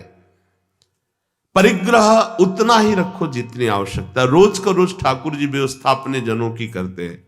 आप अपनी चिंता न करेंगे, अपनी चिंता करेंगे तो ठाकुर जी निश्चिंत हो जाएंगे आपसे। और हम चाहते हैं कि वो निश्चिंत ना हो, हम निश्चिंत हो उनके भरोसे पर। निराशा, हमारे अंदर किसी से कोई आशा न रह जाए कि ये व्यक्ति भगत है, ये बहुत जहर है, प्रार्थना है, मान लेना। ये जो आज का सत्संग बिल्कुल अंतर की बात से हम कह रहे हैं, इसे समझ लीजिए, बहुत सुधरने की जरूरत है। हम जरा सा कुछ भजन करते हैं, चार गृहस्थों को साथ लेके चल देते, धनी मानी और वही, जरूरत नहीं है। आप निरपेक्ष होकर के अपने धर्म का पालन कीजिए, मन आए चार रोटी दे दीजिए, इसके बाद हम आपको पहचानेंगे नहीं। पहचान प्रभु से है, उन्होंने प्रेरित करके आपको भेजा। हम आपको कुछ नहीं जानते ना कभी मानते हैं। प्रभु आयो बस इतना ही जानते हैं, इतना ही कार्य आपके लिए था, प्रेरित किया और रखवा दिया, चलो। पीछे नहीं पड़ना, पीछे तो प्रभु के पड़ना है। लेकिन यहां उल्टा हो जाता है, प्रभु की तरफ पीठ हो जाती है, उनकी तरफ मुख हो जाता है। तो निराशा आशा ही परमम दुखम, नैराश्यम परमम सुखम। दोबारा इसलिए समझा रहे हैं कि साधना में बहुत जरूरी बात है। किसी भी ने बहुत सेवा की, जब कोई नहीं था तो बाजार में खड़े हुए के कहा कि जिंदगी में कभी ऐसा मत समझ लेना कि हम तुम्हारा एहसान मानेंगे। तो बहुत प्रेमी जन, हे बाबा ऐसे बंद कर बात, बता कल क्या लाना है। वो तो बहुत निरपेक्ष है, आज भी वैसे ही, पहले दिन से आज तक वैसे ही, वही श्रद्धा, वही निष्ठा, वही समर्पण। 26 साल हो गए होंगे लगभग, वही समर्पण, वही निष्ठा। कोई दिन ऐसा नहीं जिस दिन सेवा उनकी ना होती। शाम के वही आके पूछते थे कुछ मिला खाने को, वही निष्ठा, वही। वर्षा है तो भींगता हुआ, गिरता हुआ, वो तो देखा है ना। और कभी एहसान नहीं, आओ आओ आपने, कभी नहीं। ऐसे उसका भी कभी नहीं, कोई मांग नहीं, कोई प्रश्न नहीं, इधर से भी कोई बड़ाई नहीं, कोई अपनापन भी नहीं दिखाया। ये तब ऐसे चलता है। निराशा, एकमात्र श्री जी से आशा। ये देख लो, अंदर किसी से भी आशा नहीं होनी चाहिए। आशा हम प्रभु से प्राप्त करने की। क्या आपके चरणों का प्रेम, आपके नाम का प्रेम, कोई आशा ही ना रह जाए, ऐसी आशा आपसे आशा है कि कोई आशा ही ना रह जाए, हमें ऐसी स्थिति प्रदान करें। चौथा, निरीहा, इच्छा ही ना रह जाए, जिसके लिए आज कहा है कि 1 महीने के लिए देख लीजिएगा।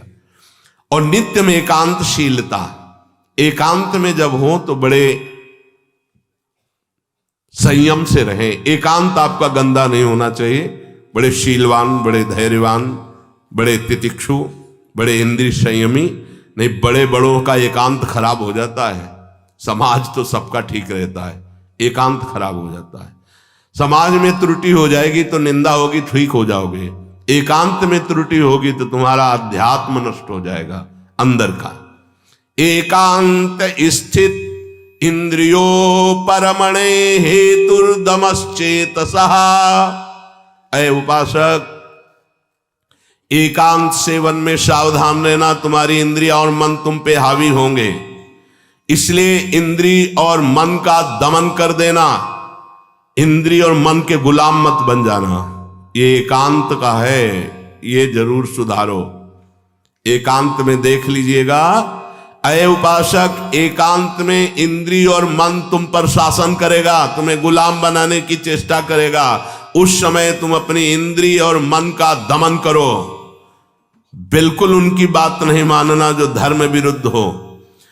जो ही तुमने इंद्रिय दमन किया तो हेतुर्दमश्चेतसः, तुम्हारा चित्त अर्थात मन दमन करने के कारण निर्वासनिक हो जाएगा। ये थोड़ा कठिन है समझना।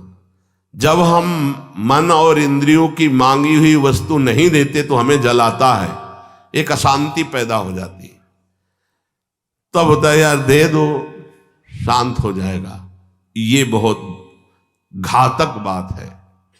जो इंद्री मन मांगा और हमें अशांत किया ना देने पर हम उसको शांति प्रदान करने के लिए देने लगे, अब आपका परमार्थ मार्ग लुट जाएगा। ये बहुत गंभीरता से समझो, यहां हमसे बहुत चूक होती है। यदि हमने जो मन और इंद्री ने मांगा नहीं दिया, उनका निरोध कर दिया, तो निरोध से वासना का नाश हुआ। वासना का नष्ट होना ही ब्रह्मानंद का स्फुरण होना है। तेनानंद रसानुभूति रचला ब्राह्मी सदा योगिनस्, तस्मात् चित्त निरोध एव सततम कार्यम प्रयत्ना मुने। इसलिए मुनि का एक ही प्रयत्न होना चाहिए कि मन और इंद्रियों की मांगी हुई मांग को पूरी ना की जाए। मन और इंद्रियों की मांगी हुई मांग का निरोध करने से जलन होती, अशांति होती है। उसको जो सह गया तो फिर निर्वासनिक होता है। निर्वासनिक चित्त ही ब्रह्मानंद का स्फुरण करने लगता है और उस आनंद में सतत रहने के कारण वो समाधिस्थ हो जाता है। आओ समाधि भीतर, चित्त न डुलाई तू, जिसे स्वामी जी कहते हैं। तो वाचम नियच्छात्मनितम नियच्छ बुद्धौ धियम यच्छ च बुद्धि साक्षिणी, तम चापि पूर्णात्मनि निर्विकल्पे विलाप्य शांतिम परमाम भजस्व। ऐ साधक, ध्यान दीजिए, वाणी को सत्य में लय कर दो। जब बोलो तब सत्य बोलो, नहीं तो मौन। और उस सत्य को मन में लय कर दो, तो संकल्प उठे तो सत्य का अन्यथा नहीं। मन को बुद्धि में निश्चय, बुद्धि का कार्य निश्चय, बुद्धि में लय कर दो। बुद्धि का निश्चय है भगवत तत्व सत्य है और सब असत्य है। ब्रह्म सत्यम जगन मिथ्या, एकमात्र प्रभु सत्य है और ये नानात्व असत्य है। इसमें सत्य है तो केवल प्रभु। ऐसे मन को बुद्धि में और बुद्धि को परमात्मा में। जब बुद्धि परमात्म तत्व में स्थित हो जाती है तो उसे परम शांति रूप परम पद प्राप्त हो जाता है। ध्यान से सुनो, वाणी को सत्य में। अब झूठ क्यों बोले? जब हम सत्य मार्ग के पथिक हैं तो झूठ क्यों बोले? पर झूठ बोलते हैं क्योंकि झूठ के प्रति पाप बुद्धि नहीं रह गई। नहीं असत्य सम पातक पुंजा, झूठ बोलने जैसा बड़ा पाप कोई नहीं है। गोस्वामी जी कह रहे हैं नहीं असत्य सम पातक पुंजा, ये पापों का समूह, क्योंकि झूठ पे झूठ बोलते चले जा रहे हैं। सत्य बोलना सीखो। मोबाइल तो ज्यादा झूठ बुलवाता है, बहुत ध्यान रखना, मोबाइल से बहुत झूठ बोला जाता है। तो आप कहाँ हैं? तो इस समय तो हम आगरे में हैं, हम वहीं पड़ोस वाले घर में। आज तो मिल नहीं पाएंगे आपसे, कब तक आएंगे? कल लौटना होगा, फिर कल आपसे बात करेंगे। पास में ही है, पूरा झूठ बोलते चले जा रहे हैं। बहुत सावधानी का विषय। हाँ हम यही हैं, लेकिन आज हमारा बात करने का मूड नहीं, आपसे नहीं करेंगे, खत्म खेल। सत्य बोल दिया, क्या चला जाएगा? सत्य बोलने के लिए हिम्मत चाहिए। आप परम हिम्मतशाली भगवत मार्ग के पथिक है तो हर हिम्मत है। सत्य बोलना सीखिए। हमें बात करने का मन नहीं है आपसे, आप जाइए। प्रगट में भी नहीं बात करने का मन है तो आप बाबा जी, आप भगवत मार्ग के पथिक हैं, आप स्वतंत्र हैं। आप ये भी ना बोले और चल दें तो बहुत बढ़िया है। आपसे कोई राधे श्याम ऐसा ऐसा ऐसा चल दिया, कोई बात ही नहीं की, तो आपकी महिमा है, आप साधु हैं। आप कृपा करें तो बात करें, ना कृपा करें तो बिल्कुल बात ना करें। ये समझो, ऐसा नहीं कि आपका हर बात का उत्तर देना आवश्यक है, नहीं। वाणी को सत्य में लेकर दो, सत्य को मन में। अभी मन में असत संकल्प उठते हैं, सत्य संकल्प, और मन को बुद्धि में, बुद्धि को परमात्मा में। फिर क्या हुआ? परम शांति, परम आनंद। जब तन्निवृत्त्याह मुने सम्यक सर्वो परमणम सुखम संदृश्यते सदानंद रसानुभव विप्लवः। जिसे मुक्त होना या परम पद प्राप्त करना हो, कभी कोई उपाधि स्वीकार न करे। शास्त्र मना कर रहा है। कोई उपाधि, कोई पदवी, कोई सभा का नेतृत्व, आज विशेष विशेष पद कोई स्वीकार न करे। जिसे मुक्त होना है, शास्त्राज्ञा है। तन्निवृत्त्या मुने सम्यक सर्वो परमं सुखम। वो मुनि, वो उपासक किसी भी उपाधि को स्वीकार नहीं करता, उपाधियों से निवृत्त रहता है। सही बात, कोई उपाधि नहीं। आपका स्वरूप उपाधि रहित है। आप जब कोई उपाधि पकड़ लेंगे तो वो उपाधि उपद्रव पैदा कर देगी। कोई उपाधि नहीं। संपूर्ण रूप से उपाधि रहित हुआ उपासक आनंद का स्पष्ट अनुभव करने वाला होता है। उपाधियां नहीं, कोई उपाधि नहीं। बड़े बनने की कोशिश ना करें, कोई उपाधि नहीं। आपके आगे कोई उपाधि नहीं लगनी चाहिए। महान पदवियां नहीं है, ये सब छोटी हैं हमारी पदवी से, सब छोटी है। जो हमारा स्वरूप है उससे सब छोटा है। जो हमारा भगवत दासत्व उससे सब छोटा है। इसीलिए कई बार सत्संग में कहा है कि सबसे बड़े परम पद के आप अधिकारी में हो, हरिदासत्व, भगवत संबंध। इसके नीचे मत उतर जाना, कोई पद स्वीकार नहीं करना। सबसे बड़ा पद है भगवत दासत्व। ब्रह्मा जी भी इस पद को नमस्कार करते हैं। इसीलिए इस पद के गौरव को जानने वाले महापुरुष जन कहते हैं, न पारमेष्ठ्यम न महेंद्रधिष्णम न सार्वभौमम न रसाधिपत्यम न योग सिद्धि न पुनर्भवम वा। ये नहीं स्वीकार करते। आप अपने पद का गौरव देखिए, आप कौन हैं? हरिदासत्व, ये परम पद है। इस पद का अधिकारी ब्रह्मा का पद भी नहीं चाहता, देवराज इंद्र का पद भी नहीं, योग की सिद्धि नहीं, सम्राट पद तो मृत्यु लोक का ही है, और मोक्ष भी नहीं, कोई उपाधि नहीं। आप अपने गर्व में रहिए।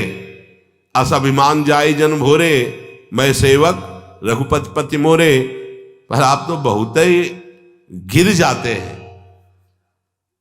छोटी सी संपत्ति में, छोटे से भोग में, छोटी सी वस्तु में, छोटे से सम्मान में आप अपनी महिमा से गिर जाते हैं। आप हरिदास हैं, आपका बहुत बड़ा पद है, फिर अगर अपने लोग बोले वृंदावनवासी तो देवैर ब्रह्मादेन खलु हरि भक्तैन सुहृदा, जिस पद में अपने लोगों को श्री जी ने चयन किया वहां इनका भी प्रवेश नहीं, तो क्या आप अपने इस पद की ठसक में रहते? अगर ठसक में रहते तो आपसे बड़ा कोई है ही नहीं, निरपेक्ष, फिर अपेक्षा क्यों रखते हैं? सबसे बड़े हरि के जना, व्यास बड़े हरि के जना, तो उसी पंक्ति में तो आप हैं। फिर गर्व होगा आपको कोई आ जाए, हां अमुक आ गए हो, आपको खुशी हो रही है, तो आप हरि के जना नहीं हैं, आप माया के जना हैं, क्योंकि आपकी दृष्टि में माया के पद का महत्व है। नहीं तो सुरपति नरपति लोकपति, जिनके भावे घास, रहे परम आनंद में तज सब ही की आस, ये है पद। अपना पद ये है सुरपति नरपति लोकपति, जिनके भावे घास, तिनके के समान लगते हैं, इस पद में विराजमान। आप अपने पद को छोड़ करके वैसे भगवत भाव से सबको प्रणाम नमस्कार, लेकिन आपके अंदर किसी की भी महिमा या प्रभुत्व या पद नहीं आना चाहिए। हमसे कोई भगवत प्रेमी महात्मा मिलने आए तो छाती फूलनी चाहिए। अगर कोई संसारिक मिलने आया तो इस बात का गर्व नहीं होना चाहिए कि अमुक पदाधिकारी अमुक, इसका मतलब आप अपने पद को नहीं जानते हैं। भगवत भाव से सबका आदर है, लेकिन किसी को सांसारिक महिमा से आदर करना ये उपासकों का स्वभाव नहीं होता। कोई भी उपाधि मुनि स्वीकार न करे, बहुत पकड़ने की जरूरत है। सीधे परिचय दिया जाता है कि ये हम ये कार्ड भी दिया जाता है, तो उपाधि का ही तो परिचय दे रहे हो, और साधु उपाधि को स्वीकार नहीं करता। बस ध्यान अंदर से देखना, सच्चे महात्मा बनकर या सच्चे वैरागी बनकर चलोगे तो अच्छे से बहुत जल्दी आनंद की अनुभूति हो जाएगी। तन्निवृत्त्या मुने, अय मुनि, इन उपाधियों से निवृत्त हो जाना। उपाधियों का आदर है ना, उपाधियों की आकांक्षा है। बड़े महापुरुषों में स्थिति पाई गई है। बिल्कुल ये अंदर से आज गर्व होता है। पहले किसी सभा में कोई महापुरुष आता था तो गर्व किया जाता था कि आज अमुक संत हमारी सभा में शोभायमान हुए, अहोभाग्य संत पद। आज होता है कि संसार का पदाधिकारी विषयी पुरुष पधारे तो बोर्ड लग जाएगा, गर्व होगा कि हमारे यहां अमुक आए। हम भगवत दासत्व से युक्त है। हमारी दृष्टि में एक छोटे से समाज में बड़ी दैन्यता से जीवन जीने वाला और एक महान पदाधिकारी, दोनों के प्रति समान दृष्टि समान होनी चाहिए। ये आंतरिक वृत्ति देखनी। ये सत्संग है, सत्संग जिसमें आप बचकर निकल जाओगे प्रभु की प्राप्ति के लिए। वो पुण्यात्मा है, पुण्य के बल से वैभवशाली पदाधिकारी हुआ। आप महात्मा हैं, पुण्य के ऊपर भी विजय करके परम पद प्राप्त करने वाले। इसमें स्थित रहना चाहिए। बिल्कुल बिल्कुल सावधान, कहीं किसी, अब ये बहुत बड़ा रोग बढ़ रहा है, ये बहुत बड़ा दोष हो रहा है। कोई भी आवे सबका सम्मान है, लेकिन गर्व का विषय कोई वीतराग परमहंस सभा में पधारा, अहो भाग्यो सभा धन्याति धन्य हो गई। जो उपाधियों का त्यागी होता है वो स्पष्टतया परमानंद का अनुभव कर लेता है। ना स्वयं में कोई उपाधि, ना किसी उपाधि वाले का। अंदर से कोई महत्व नहीं। बाहर से तो सम्मान हम हर जीव का करते हैं, अंदर से देख लीजिए। गर्व नहीं होना चाहिए। कोई भगवदानंद में डूबा हुआ है तो दौड़ के देखने लायक, उसकी चरण रज लेने लायक।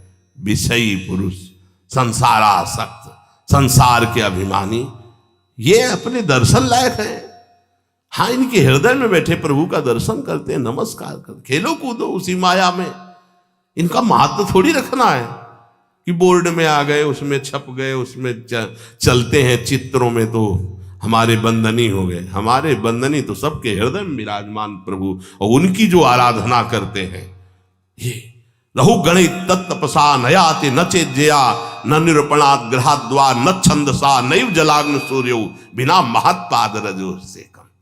भगवत अनुरागी आया तो छाती फूल गई, विषय आए तो बिल्कुल भाव चढ़ी हुई और एकाग्र दृष्टि अपने आराध्य देव में। नहीं, सम्मान योग्य नहीं है, नहीं उसको विषयाभिमान और पुष्ट करेगा। बिल्कुल ये उपासक पूरे जीवन ध्यान रखें। अंतस्त्यागो बहिस्त्यागो विरक्तस्यैव युज्यते त्यजन्त्यंतर्बहिर्संगः विरक्तस्तु मुमुक्षया। जो इस संसार से मुक्त होना चाहता है वो उपासक आंतरिक त्याग और बाह्य त्याग दोनों में सावधान रहता है। आंतरिक वो वृत्ति जो भगवान से विमुख करने वाली है, कभी उसका आदर न किया जाए। बाहरी वो व्यक्ति वस्तु जो भगवान से विमुख कर दे, जाके संग कुमति मति उपजय करत भजन में भंग, उसका आदर न किया जाए। अंतस्त्यागो बहिस्त्यागो विरक्तस्यैव युज्यते। वही विरक्त है जो अंतर की वृत्ति और बाहर के व्यक्ति का त्याग किए हुए है, जो हमारे भजन में विक्षेप डालने वाला। बहिस्तु विषय संगम तथांतरमादिभिः विरक्तैव शक्नोति त्यक्तुम ब्रह्मणि निष्ठितः। जो उपासक इंद्रियों के विषयों का संग नहीं करता, वही ब्रह्मनिष्ठा को प्राप्त हो जाता है। क्या विषयों का सेवन तो करना ही पड़ेगा, जल पीना है, भोजन पाना है, वस्त्र धारण, ये सब विषय ही है, लेकिन युक्ताहार विहार उचित। भोजन पाते समय रसेंद्री नाम में लगनी चाहिए, नाम का स्वाद होना चाहिए, भोजन का नहीं। वस्त्र के पहनने के समय उसकी क्वालिटी पे नजर नहीं होनी चाहिए, शरीर ढकना है, बस इतना समझ लिया जाए। अगर किस कंपनी का है, क्वालिटी पे नहीं चलना। जो शरीर के लिए उचित है जितना, उतना धारण कर लीजिए। बहिस्तु विषय संगम। एक संत भगवान को देखा था, वो अपने हाथ से जहां फट जाता कपड़ा उसको ऐसे धागे से पसा। अरे कई साल हो गए जब उनसे बात करो, स्वामी जी अरे अभी चल रहा है, अरे अभी चल रहा है। एक संत के पास एक स्वेटर ले गए, आर्मी के थे, तो बढ़िया स्वेटर। स्वामी जी बहुत बढ़िया बच्चा, बहुत बढ़िया। नहीं स्वामी जी आप रख लो। अच्छा रख लेते, टांग दी झोपड़ी में। फिर दूसरे दिन स्वामी जी कैसा रहा पहने, बोले आपने कहा था रख लेना, तो रख लिया है। तीसरे दिन फिर आए, स्वामी जी पहना आपने, बोले नहीं बच्चा वो रखा है, हम देखते हैं बहुत बढ़िया है। बोले स्वामी जी पहन लीजिए, बोले तुम्हें जरूरत हो तो ले जाओ, ले 2-4 दिन में ठंडी ज्यादा बढ़ रही तो हम जला के ताप जरूर सकते हैं। वो ले गए वापस। ए साधु अपनी निष्ठा में रहता है, अपनी निष्ठा, ये बड़ा आनंद है। फिक्र फारी फकनी करे ताको नाम फकीर। कबीर दास जी कहते हैं, मन लाग्यो राम फकीरी में मन लाग्यो, जो सुख देखा राम भजन में वो सुख नाही अमीरी में मन लाग्यो। मन लाग्यो राम फकीरी में, भली बुरी सबकी सुन ले बे, करी गुजरान गरीबी में मन लाग्यो। मन लाग्यो राम फकीरी में मन लाग्यो। कहत कबीर सुनो भाई साधो, साहब मिलत सबूरी में मन लाग्यो। मन लाग्यो राम फकीरी में, भली बुरी सबकी सुन ले बे, करी गुजरान गरीबी में। जो सुख देखा राम भजन में वो सुख नाही अमीरी में। यहां कह रहे हैं बहिस्तु विषयी संगम तथांतर हमादि भी विरक्त एव शक्नोति त्यक्तुम ब्रह्मणि निष्ठिता। इंद्रियों के विषयों का बाह्य संग तो होने ही ना पावे और आंतरिक भी नहीं। एक संत भगवान को देखा, एक मोटी तौलिया जो जहां से छुओ सड़ गई थी, ऐसे मतलब इतनी पुरानी थी, वो ऐसे डाले रहते थे। और एक अचला, तो उनसे कहा कि अगर तौलिया ही प्रिय है, वृंदावन में पूर्व के थे जो सन्यास, तो एक नई खरीद दें। भगवान ऐसा कैसे, ये गुरुदेव की प्रसादी है। पूज्य परमानंद स्वामी जी की प्रसादी थी, उन्हीं को शिष्य थे। बोले जब तक इसमें एक भी धागा रहेगा, वो ऐसे डाले रहते थे, तब तक वो ऐसे रहे। वो ऊपर वो तौलिया अरुण वर्ण की थी और नीचे एक अचला। बस ये देखो, साधुता का आनंद लेने के लिए भगवान ने जब मार्ग में दिया, गृहस्थी में उचित पवित्र वस्त्र धारण किए, धर्म पूर्वक कमाए हुए, धर्म पूर्वक अन्न से पोषण, और दूसरों का भी, अतिथि का, रिश्ते नातेदारों का, साधु संतों का, पशु पक्षियों का, उनके लिए ऐसे परम पद की प्राप्ति है। उपासक जिससे अहंकार बढ़े ऐसी किसी वस्तु, व्यक्ति, स्थान का संबंध स्वीकार न करे।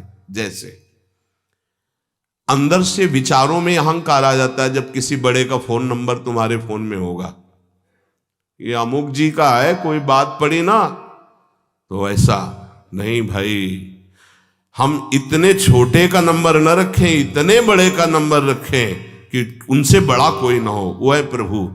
तो उनका नंबर क्या है? उनके नंबर 1 2 3 4 5 10 नहीं होते, एक ही नंबर है, उनका नाम जो गुरुदेव ने दिया है। अगर गुरुदेव ने कहा राधा राधा राधा, मिलाओ नंबर, अभी बिजी चल रहा है, राधा राधा राधा, जिस दिन मिल गया निहाल हो जाओगे। ये नंबर ही मिला रहे हम बार बार, हाँ बार बार नंबर, राधा राधा राधा राधा। अभी बहुत सी वासनाएं हैं आपके अंदर, आवाज बाहर नहीं जा पा रही है, थोड़ा रुको। वो क्या नहीं मिलते?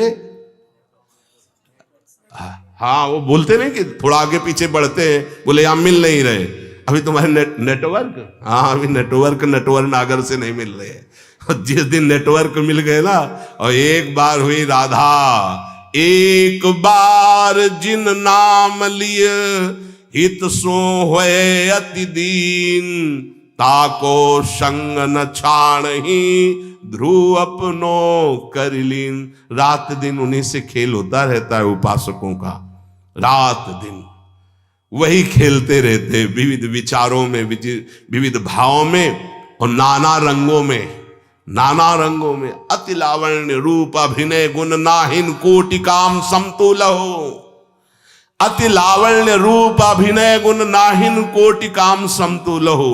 भ्रकुटि विलास हास रस बरसत, जैसे हित हरिवंश प्रेम रस झूलो। मिल गया नंबर। तो ये केवल बात ही नहीं होती है, ये जो उसमें चित्र आते रहते हैं फिर बात होती है, उसे क्या कहते हैं? Video call. हाँ, सीधे प्रिया प्रीतम से सीधे। कहां से बात कर रहे? बोले निकुंज से। आप कहां से बात कर रहे हो? आपके चरणों से।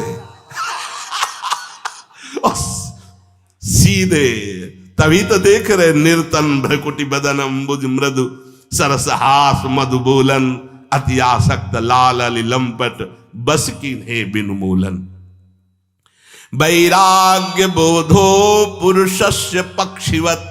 बहुत बढ़िया बात कर रहे हैं। पक्षो विजानी है विचक्षणत्वम, विमुक्ति सौधाग्र तलाधिरोहणम, ताभ्याम बिना नान्य तरेण सिद्ध्यति। इसके बिना ना तुम्हें सिद्धावस्था प्राप्त होगी, न भवसागर से तर पाओगे। जैसे पंछी आकाश में 2 पंखों से उड़ता है, ऐसे ही उपासक सुदृढ़ वैराग्य और गुरु प्रदत्त ज्ञान, इन 2 से संसार सागर से पार होता है। एक भी पंख टूट जाए तो चल नहीं पाएगा। सुदृढ़ वैराग्य एक पंख है, गुरु प्रदत्त ज्ञान एक पंख है। ऐसे चलना है तुम्हें, ऐसे चलना है तुम्हें। ये जो हमें ज्ञान मिल रहा है, ये और सुदृढ़ वैराग्य, इन दोनों से हम इस संसार यात्रा को पूर्ण कर लेते हैं। एक के बिना भी एक पंख हो तो वो इस प्रेम की ऊंचाई अटारी पर नहीं चढ़ सकता है। वैराग्य और ज्ञान दोनों आवश्यक है उपासक को। अत्यंत वैराग्यवान की बिना प्रयास के समाधि लगने लगती है, क्योंकि कहीं राग नहीं रह जाता। समाधिस्थ पुरुष को तत्वबोध हो जाता है और बोधवान संपूर्ण संसार बंधन से मुक्त हो जाता है। इसलिए जो मार्ग हमें गुरुदेव ने दिया है, जो पद्धति युक्ति गुरुदेव बता रहे हैं, उसी युक्ति से चलें और निरंतर नाम जप करें तो इस संसार सागर से सहज में हमारा परम कल्याण हो जाएगा, प्रियालाल मिल जाएंगे। शेष चर्चा आगे। प्रार्थना है कि सत्संग का मनन किया जाए। ये सार बातें आपको जो सुनने को मिल रही है, मनोरंजन नहीं भाई। इस समय आप जग करके आते हैं, जब सब आराम से सो रहे होते हैं, तो आप लाभ लीजिए। आप हर सत्संग में कोई बात पकड़िए और उसको मनन कीजिए और अपने आचरण में उतारिए। जैसे आज बात कही गई, इच्छा पर रोक की जाए, तो आप इस पर थोड़ा प्रयासरत होइए। फिर देखिएगा, नाम जप करते हुए जो इच्छा हो उसका दमन कीजिएगा। एक दिन का दमन कीजिएगा तो आपको बहुत बड़ी उपलब्धि मिल जाएगी। 24 घंटे करने से आपके पूरे जीवन में ये 24 घंटे बहुत बड़ी उपलब्धि कर देंगे, आप मान लेना। इच्छाओं की पूर्ति के लिए तो सारा जगत भटक रहा है, इच्छाओं की निवृत्ति के लिए आप जैसे महाभाग्यशाली हैं जो इस सत्संग में बैठ करके इच्छा निवृत्ति का संकल्प कर रहे हैं। इच्छाओं की निवृत्ति ही भगवत साक्षात्कार है। शेष चर्चा आगे। श्री राधा वल्लभ लाल।